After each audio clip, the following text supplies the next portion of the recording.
going to guess that's Jay Cherry. I'm just guessing. Hey, everybody, I'm Kyle Rizdal. Welcome back to Make Me Smart. Making today make sense is what we do. And I'm Kimberly Adams. Thank you so much for spending your Friday with us. Friday is, of course, Economics on Tap, where we have a drink, discuss some news of the day, and to wrap things up, we will play a game of half full and half empty. We should come clear here that today is kind of a dry Friday for both me and Kimberly because she's got some driving to do and I've got some things to do. So we're both sober. So what are you drinking? Those of you who can drink, more power to you. I'm not drinking anything. I'm not a unless it. This sounds terrible. Unless it's alcoholic, I'm not drinking anything. I'm not a water guy. I'm not a soda guy. I'm not a fizzy water guy. I'm just, if I'm drinking something, it's got to have a reason. It's got to have a reason. You're just a dehydrated guy is what you are. Yes. Yeah. Well, so look, I mean, this is more than most podcast listeners probably want to hear, but I have a really small bladder. So now you know. Now we know. TMI? Yes. I don't know. Whatever. Look. No, if I can share my mental stresses on this podcast, I can share my physical stresses too. That's all I'm saying. Exactly. That's all I'm saying. I am drinking a goodness. giant coffee. Well, this isn't giant. It's big for me because I'm not really a coffee person. Because it usually gives me the jitters. I drink tea, but because I'm going to be driving quite a bit, I want to be on.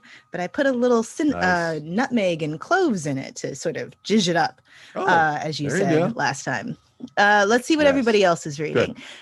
Sorry. Yeah, let's see here. Everyone wants you to drink water. And says that your kidneys will not like your lack of drinking water.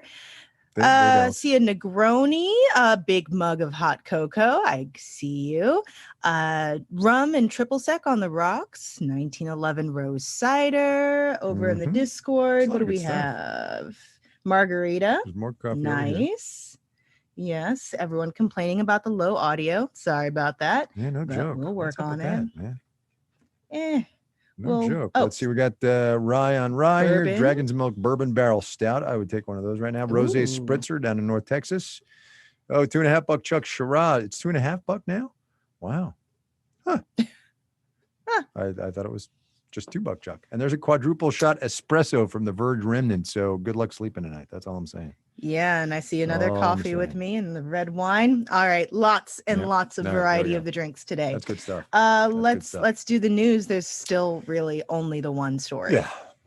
Yeah, there is really only one story, and I, as I've said before, I try not to recycle news from Marketplace Radio Show to this podcast. But Heather Long said something in the wrap today that I really wanted to point out because my question to her was, look, President Biden has said there are going to be costs from these sanctions and from this war on Americans, and we're going to have to bear it. And I asked Heather whether she thought Americans were willing to do that because I, as you could tell by the tone of the question, had some doubts. And she pointed out a new Washington Post poll, Washington Post ABC News poll, that said this: 2/3 of Americans support the United States and its economic allies imposing economic sanctions on Russia. So there you go.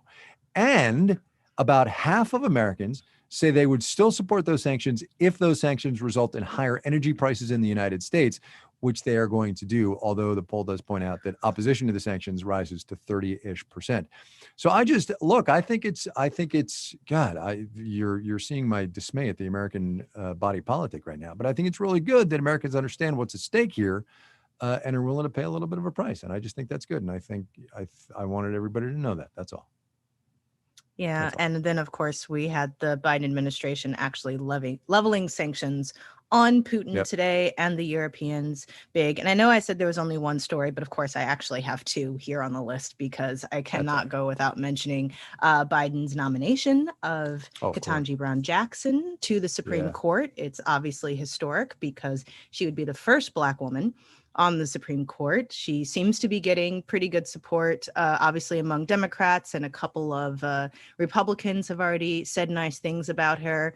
Seems like it's going to get through. And I find it very fascinating that Biden is really pushing to have people with experience as public defenders in throughout the federal judicial system. And that's really interesting. And I'm fascinated to see in the years and decades to come how that changes American jurisprudence and what kind of precedents are set or overturned as a result of that insight. Because obviously this isn't going to change the makeup of the court. It's still going to be heavy conservative, but this is the long game. Yeah. That's exactly right. And you pointed that out, right? In the decades to come, because it is going to take a very long time. I was, so this was the first time I had ever paid any substantive attention to Judge Brown, because frankly, there have been other things going on.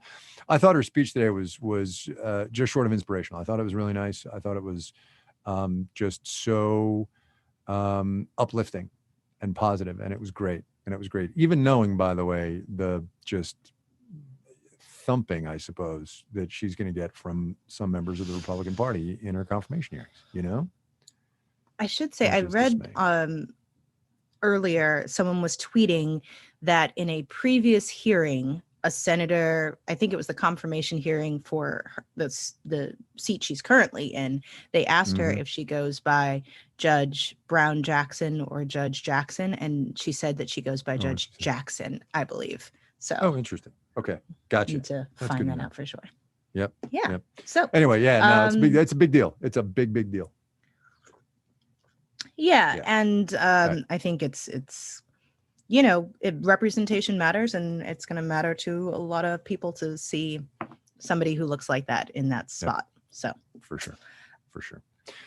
All right. On that up note, let's play a game. Let's play a game.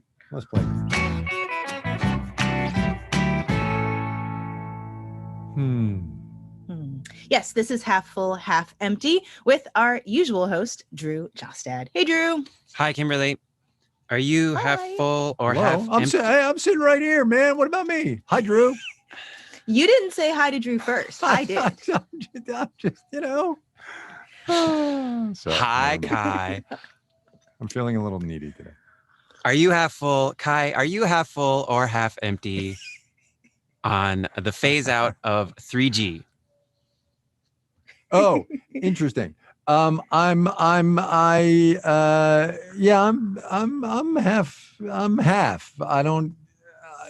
I don't even know what to say. Meh, whatever.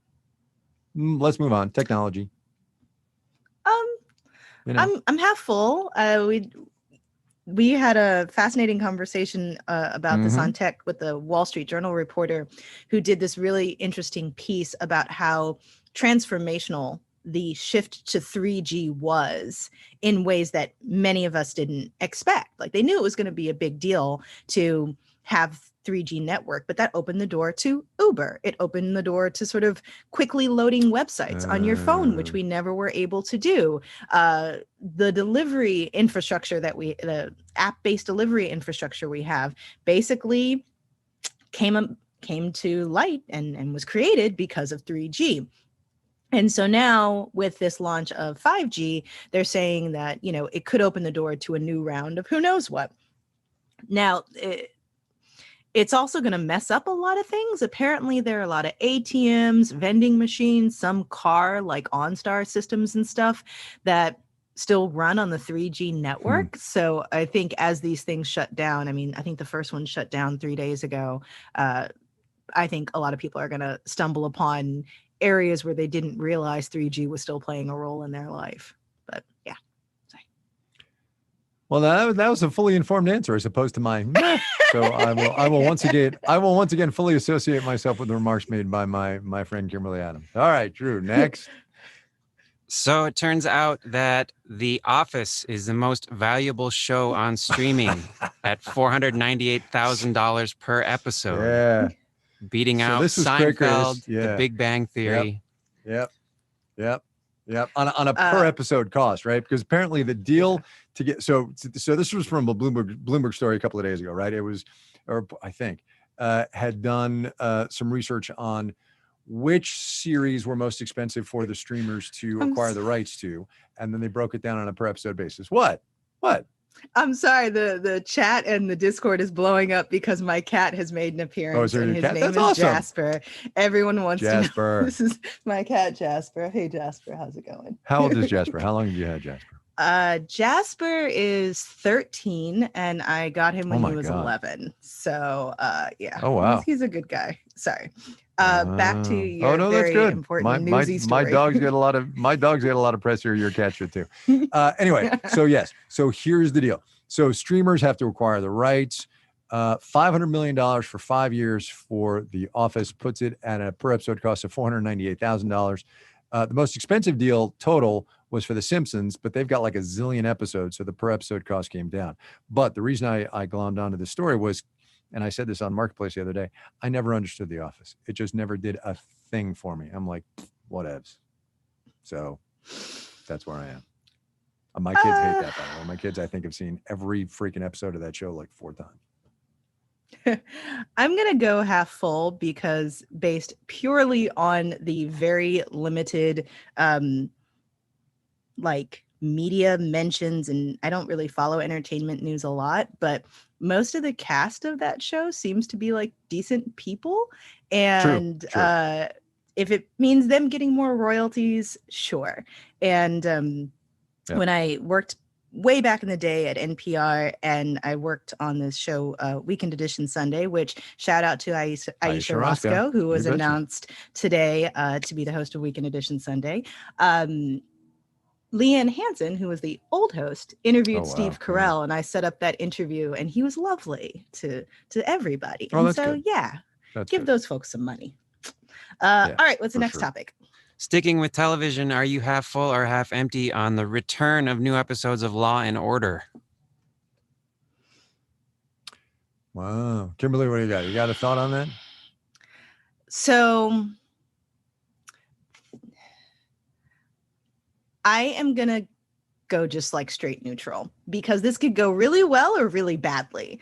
There was so much discourse during the Black Lives Matter protests about how much we glorify police violence, and in media and in movies, and this sort of way that it's often portrayed of cops kind of trampling on people's rights, and that being the hero's journey in some of these shows. And Law and Order was kind of held out as an example of one of those things. Now, of course, you also have shows like Law and Order Special Victims Unit that, you know, really has highlighted the case of like a lot of sexual assaults and abuse, and a lot of advocacy happening there.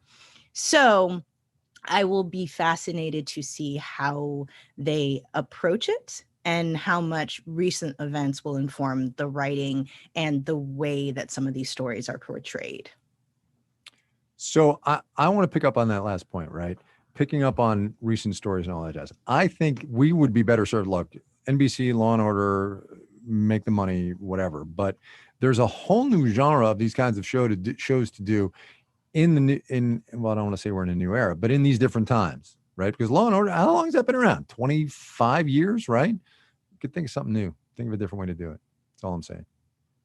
Yes, Frank Lankard in the YouTube chat says, from what I understand, the new series is taking that into consideration and addressing it. Oh, good. So good. There we go.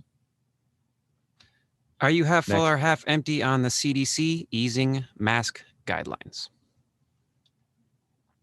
Half empty. Are you? All right, go ahead. There are so many immunocompromised people who are not going to be able to take their masks off for the foreseeable future. And while I know the mask guidelines have to be rolled back at some point, doing it before the pandemic is even more under control, I think might create a stigma for those who still really need to wear masks, and make it harder for people who are still at risk to interact in the world. I was reading a tweet by a friend of mine who's a culture critic, and she went to a movie screening, and she's recovering and she's actually still undergoing treatment for cancer, and had to leave the movie screening because 2 guys around her weren't wearing masks. And she had to leave. And so there's already so much angst over wearing masks. And I just worry about folks. That's all. Yeah. And that's completely legit. I guess I would just say, look, I agree with you on the fundamental point. I think it's really challenging for public health officials and federal officials in almost any case, and state officials as well, to be so far behind where the vast majority of the public is. And that presents a legitimacy challenge for the people trying to come up with these rules. And that, I think, is as much as anything what's driving this. And Krell in the Discord points out that even at this point, it's putting millions more people at risk of long COVID. Because even if we're at a place in the pandemic where if you get sick, you are less likely to die or get very sick if you're vaccinated, you can still potentially get long COVID, and we don't know enough about what that's doing to people. So, Oh, and of course, Judy in the YouTube chats, also all the kids who aren't vaccinated. Yeah, everybody under 5, which is still kind of mind-boggling. Yeah. Yes. Drew, what else you got? Is that 4 or 5? Where are we? Are you half full or half empty on food delivery apps pivoting to one-stop shopping? I don't even know what that means. This is a story that we did on tech. I don't know if it was yesterday or the day before. You're killing me. I listen every day. Damn it. I guess I need to pay more attention is the problem. It's okay, Kai. You're a busy dude. Sorry. So Doordash earnings came out, I think, last week, and they were really good, even though a lot of restaurants are reopening and people are still going back to restaurants. And so we interviewed a reporter from an editor at Restaurant Dive, who was talking about how Doordash has kind of upgraded its model to include the ability for your driver to stop and pick things up along the way. And all the delivery apps are adding on services like delivery, not just of restaurant food, but of alcohol and snacks and, stops at 7-Eleven or whatever, to try to get, as much of your money as possible and to get people to keep using them even as we return to sort of being more out in the world. So on that, I'm going to go half full because what's happening alongside of that is, in order to keep restaurants on board, they've had to adjust their fee structures, and to keep people working for them, they've also had to make some changes around how they treat their employees. And I think that's gonna, in this tight labor market, it's going to continue to be a change. Anyway, go ahead. Yep. No, I totally agree. I think that's absolutely right. Yeah, I'm with Kimberly. Again, I think that's like 4 out of 4 today. What Kimberly said. What Kimberly said. I love it. Right. There we go. What Kimberly said. Okay. That's the title of this episode. Yes. Before we move on, another thing that also happens on Fridays is the Make Me Smart newsletter comes out. If you haven't already signed up for it. I said, yeah. Yes. Yes, it does. Newsletter. Okay. Yes. Wow. Oh, boy. All right. If you haven't already signed up for it, please do.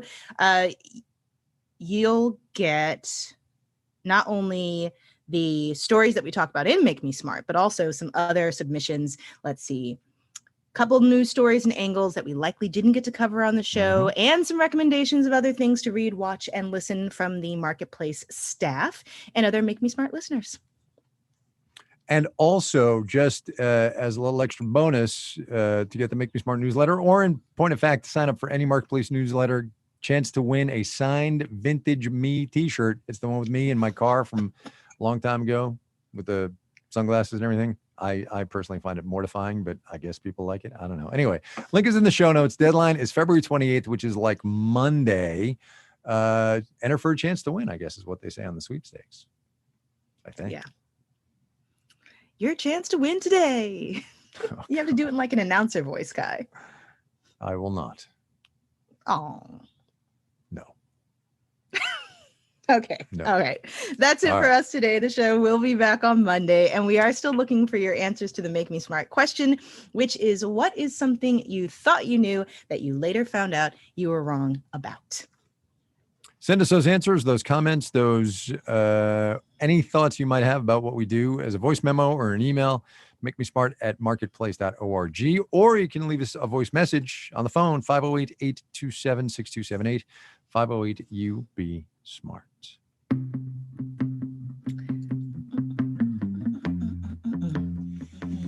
I like to wait until the little music thing goes, woo. Oh, yeah, Make totally. Me Smart is produced by Marissa Cabrera and Mark A. Green. Our intern is Tiffany Bowie. Today's episode was engineered by Drew Jostad, and the senior producer is Bridget Bodner. Stephen Beyond, Mel Rosenberg, and Emily McCune are the team behind our game, Half Full, Half Empty. The theme music for said game was written by Drew Jostad. The editor of On Demand is Donna Tanner. Director Love of that On Demand. timing, She's not the Kai. editor of On Demand. I know, except I boogered up Donna's title. Whatever, she'll forgive me. She's probably not even listening. Probably not. I'll bet she got her is. hands full anyway. I don't know. Bridget's going to yell at me now and say, of course she is.